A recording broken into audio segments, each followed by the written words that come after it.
Assalamualaikum warahmatullahi wabarakatuh. Perkenalkan, nama saya Muhammad Renaldi Sudaryanto. Saya dari kelas Akuntansi Keuangan Lanjutan 1 Grup E, Prodi S1 Akuntansi. Nah, hari ini saya akan sedikit menjelaskan tentang bab yang pertama, yaitu akuntansi pembentukan firma.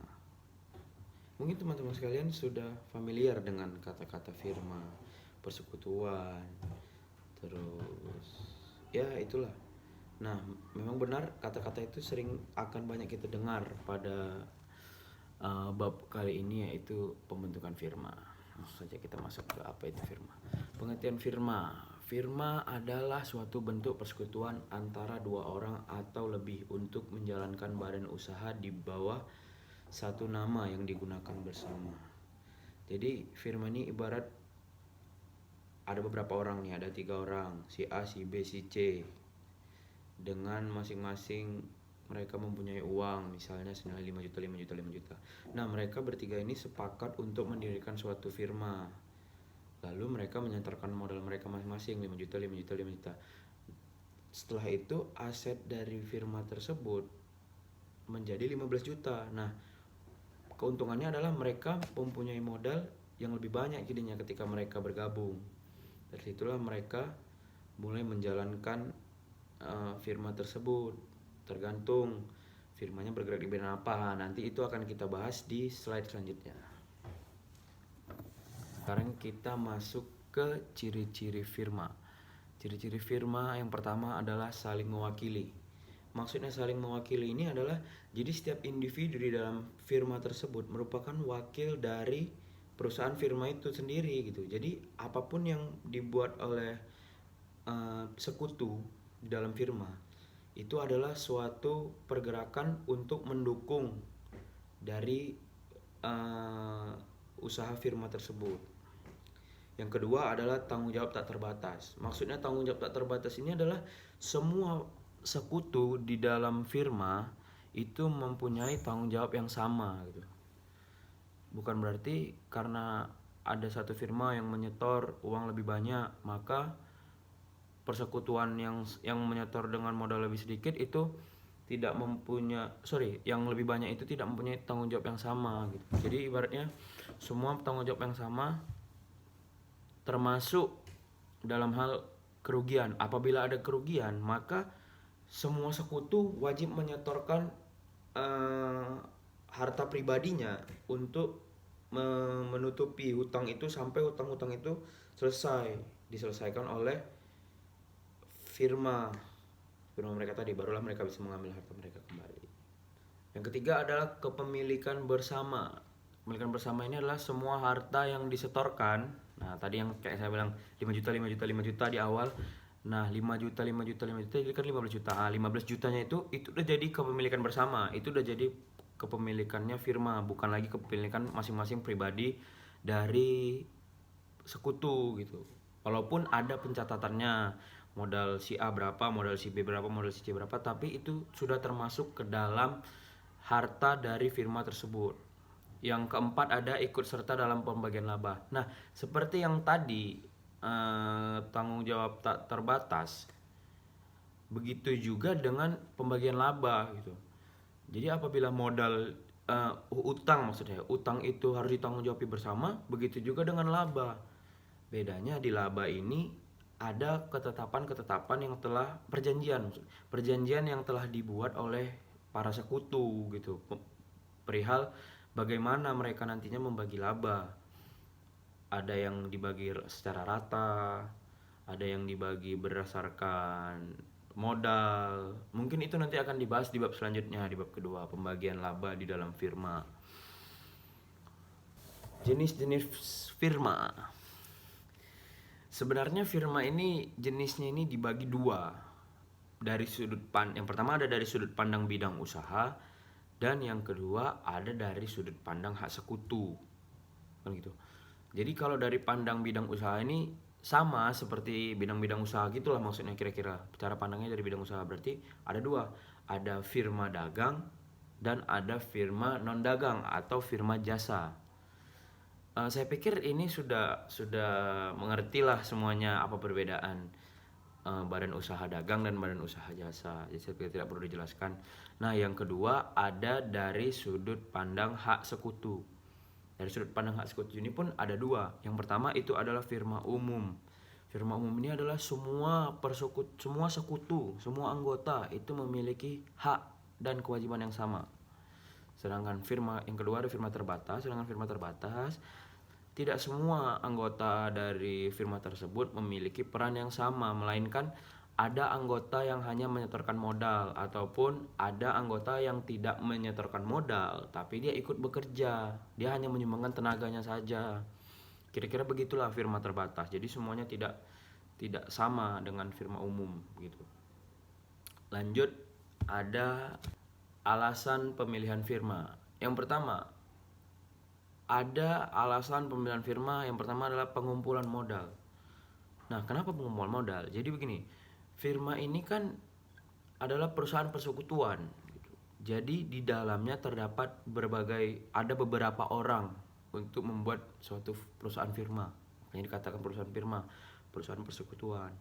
Nah, jadi pengumpulan modal maksudnya misalnya kayak saya tadi udah bilang di awal, itu ada si A punya 5 juta, si B punya 5 juta, si C punya 5 juta. Nah, ketika mereka menggabungkan modal dari perusahaan tersebut 15 juta. Dengan modal 15 juta, mereka bisa melakukan suatu kegiatan usaha dengan harapan untung yang lebih besar daripada mereka melakukan perusahaan perseorangan dengan modal masing-masing 5 juta. Yang kedua, ada prosedur pembentukan dan pembubaran yang mudah. Maksudnya adalah jadi untuk membentuk firma ini caranya cukup mudah gitu, tidak ada kesulitan yang sangat gimana kali gitu kan. Jadi kalau untuk membentuk firma itu kita hanya membutuhkan yang pasti pertama kesepakatan lah di antara beberapa sekutu kan begitu. Lalu kita hanya perlu mendaftarkan firma dengan mengisi data sederhana seperti kayak nama, pekerjaan, tempat tinggal, nanti nama firmanya apa, jenis firmanya, firma yang tadi kita bilang firma umum atau firma terbatas. Terus lanjut, yang ketiga adalah melekatnya ciri pribadi sang pemilik. Maksudnya apa melekatnya ciri pribadi sang pemilik? Yaitu adalah kelebihan yang ada dalam diri pemilik itu, sekutu yang ada di dalam itu berpengaruh gitu kepada keberhasilan firma tersebut. Jadi pribadi sang pemilik firma ini berpengaruh gitu kepada jalannya firma, keberhasilan firma ini gitu. Baik, lanjut kita ke ada proses pembentukan firma. Jadi pembentukan firma ini ada 3 macam. Ada 3 kondisi bagaimana firma ini bisa terbentuk gitu. So, kita masuk ke yang pertama, penggabungan pribadi-pribadi. Maksudnya penggabungan pribadi ini adalah penggabungan yang dilakukan seorang pribadi yang belum mempunyai perusahaan. Maksudnya bukan seorang, antara minimal dua pribadi. Misalnya si A dan si B sama-sama belum punya perusahaan nih, jadi masih nol, belum ada pencatatan apapun sebelumnya. Mereka bergabung, jadilah ini yang pertama. Nah, itu seperti kita lihat contohnya. Misalnya pada tanggal 1 Januari 2020, Thomas dan Arthur sepakat untuk mendirikan firma dengan nama firma Shelby. Thomas menyetorkan uang sebesar 50 juta. Sedangkan Arthur menginvestasikan kendaraan dan peralatan masing-masing sebesar 30 juta dan 10 juta. Nah gitu. Jadi si Thomas punya uang 50 juta untuk mendirikan firma. Sementara si Arthur menginvestasikan, menyumbangkan kendaraan sebesar 30 juta, senilai 30 juta dan peralatan senilai 10 juta untuk mereka membangun firma. Nah, lalu pencatatan jurnalnya itu seperti ini di atas ini. Ada investasi Thomas, kas sebesar 50 juta. Lalu masuk di modal Thomas 50 juta. Selanjutnya si Arthur, kendaraan 30 juta, peralatan 10 juta pada modal Arthur 40 juta. Lalu kita bisa lihat itu ada laporan posisi keuangannya. Jadi yang aset itu aset dari firma, ada kas sebesar 50 juta, peralatan senilai 10 juta, kendaraan sebesar 30 juta. Lalu liabilitas dan modal. Jadi modal Thomas 50 juta dan Arthur 40 juta, dijumlahkan 90 juta. Jadi balance antara aset dan modal. Lanjut ke yang kedua. Pembentukan firma yang kedua adalah pribadi yang bergabung. Nah, maksudnya pribadi yang bergabung ini adalah seorang yang mempunyai seorang si A nih belum ada punya perusahaan. Dia mau bergabung ke perusahaan perseorangan si B. Kan? Maka si A akan masuk ke perusahaan B dan otomatis mereka akan membentuk suatu firma.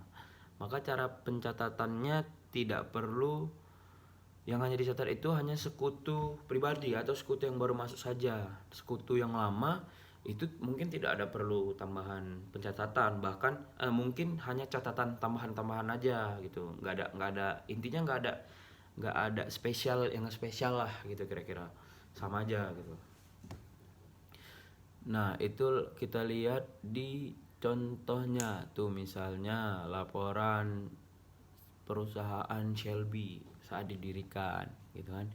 Kas sebesar 50, peralatan 10, kendaraan 30. Modal Thomas 90. Nah, jadi maksud kenapa saya tulis di situ ada namanya, jadi supaya nanti nampak tuh perbedaannya. Lalu 90 juta itu modal awalnya. Lalu pada 1 Februari si John memutuskan bergabung ke dalam perusahaan perseorangan yang bernama perusahaan Shelby dengan menyetor uang tunai senilai 60 juta. Sementara Thomas yang pemilik perusahaan Shelby melakukan investasi sebuah kendaraan senilai 25 juta. Jadi pada saat si John ikut untuk masuk ke dalam perusahaan perseorangan itu, si Thomas juga ikut menambah lagi investasinya. Dan pencatatannya seperti ini. Setelah John masuk nih pencatatannya, setelah ini perusahaan ini yang awalnya dari perseorangan menjadi firma, tinggal diteruskan aja catatannya. Ada investasi John, kas sebesar 60 juta, modal 60 juta. Investasi Thomas yang baru, kendaraan 25 juta, pada kas 25 juta. Lalu laporan posisi keuangan firma Shelby setelah John masuk. Firma Shelby aset 110 juta, peralatan 10 juta, kendaraan 55 juta. Jadi 175 juta. 175 juta. Nah, modal Thomas 115 juta, modal John 60 juta. Jadi total modal 170 juta. Kira-kira begitulah contohnya, hanya contoh yang sederhana-sederhana saja yang saya berikan. Selanjutnya ada perusahaan yang bergabung. Jadi maksudnya ini ada beberapa perusahaan perseorangan yang nantinya bergabung menjadi satu firma yang baru gitu. Kalau ini bisa didirikan dari perusahaan perseorangan, maka dimungkinkan untuk para sekutu memilih buku mana, buku perusahaan mana nih yang mau dipakai gitu. Atau bisa juga nggak ada yang dipakai, dibuat buku firma yang baru. Itu nih, langsung aja lah kita lihat contohnya. Ini misalnya jurnal pembentukan firma jika semua buku firma ditutup dan dibuat buku firma gabungan yang baru. Investasi Thomas, kas 10 juta, piutang 5 juta, persediaan 10 juta, kendaraan 10 juta, peralatan 25 juta, dan utang dagang 5 juta yang dibawanya. Si John, kas 20 juta, piutang 5 juta, persediaan 5 juta, kendaraan 10 juta, peralatan 5 juta, dan utang dagang 10 juta. Nah, jadi jurnalnya kira-kira seperti ini pencatatannya. Si Thomas, investasi Thomas, kas 10 juta, piutang 5 juta, persediaan 10 juta, kendaraan 10 juta, peralatan 5 juta. Di kredit modal Thomas sebesar 35 juta dan tadi ada utang yang dibawanya 5 juta. Terus yang si John, kas piutang kas 20 juta, piutang 5 juta, persediaan 5 juta, kendaraan 10 juta, peralatan 5 juta.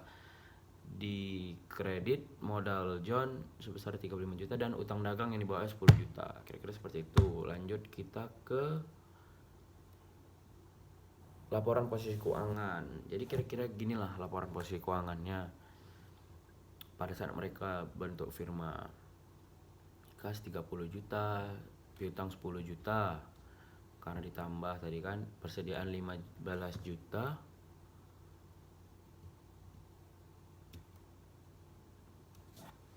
kendaraan 20 juta, peralatan 10 juta, total aset 85 juta, liabilitas dan modal. Modal Thomas 35 juta, modal John 35 juta, utang dagang 15 juta, jadi totalnya 85 juta. Jadi itulah tadi ada 3 cara pembentukan firma. Saya pikir sekian yang dapat saya sampaikan. Bila ada kekurangan mohon dimaafkan. Billahi taufiq wal hidayah. Assalamualaikum warahmatullahi wabarakatuh. Terima kasih.